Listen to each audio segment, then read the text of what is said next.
Hello, my name's Grace and this is my analytical response to my chosen case study.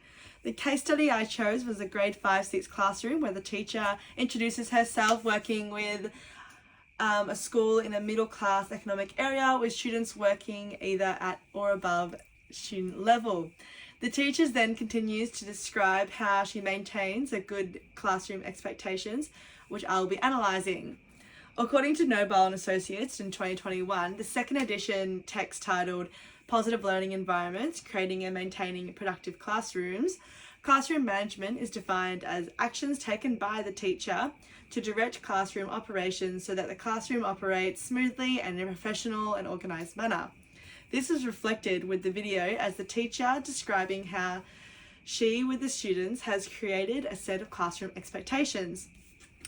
Creating expectations with both the students and the educator input is important for the students to understand why the expectations exist. Illustrated in Fulgram's and Associates 2021 text, hinting as a pedagogical strategy to promote pro-social behaviours it states, if students can learn to appreciate the rationales underpinning respectful conduct, they are more likely to choose to behave responsibly. Teachers utilising this morally driven classroom management strategy, such as and the classroom expectations spoken by the grade 5-6 teacher, it can promote pro-social skills development.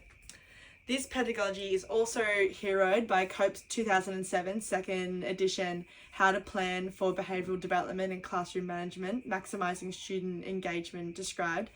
Having students help make a classroom rules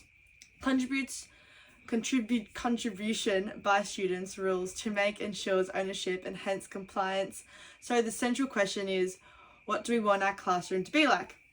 Both Cope and Fulgram find that by the students putting themselves in the centre of the expectations and coming from their own rationale, it is more likely for the students to reflect on their own expectations throughout the year. As the teacher briefly described, that some informal reflections and corrections are needed throughout the year to remind students of appropriate behaviour and expectations. As well as listing these expectations, it is noted by the teacher that each expectation is formatted in a positive light.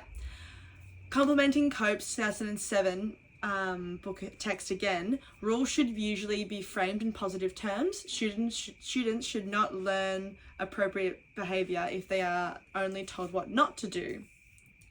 Having positive classroom management expectations is also underpinned in the Australian Institute of Teaching and Schools Leadership Professional Practice Plan for the implemented effective teaching and learning 2.5 use effective classroom communication. This includes inclusive verbal and non-verbal communication and using collaborative strategies.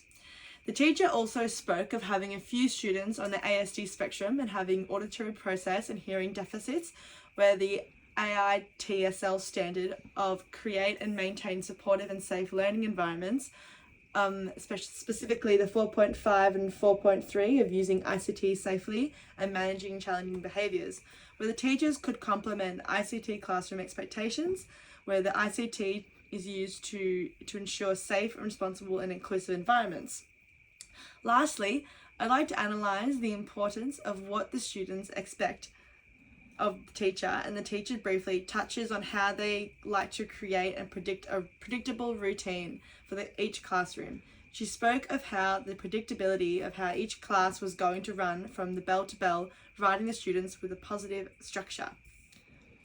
A predictable class structure is praised by Evertson, Watson and Warsham's 2013 9th edition Classroom Management that establishes routines and procedures for the start to the end of the day and entering the classroom, participating in class and talking while working, using material and equipment, seeking help, finishing work early in homework, and start of the year and introducing that start and then establishing that and revisiting that throughout the year. They continue to praise this behaviours and it creates room for learning for the day as it creates the bones of the structure for the year and allows room for more learning and experimenting throughout the year. I hope you enjoyed my analysis of maintaining a good classroom expectations, and that's all. Thank you.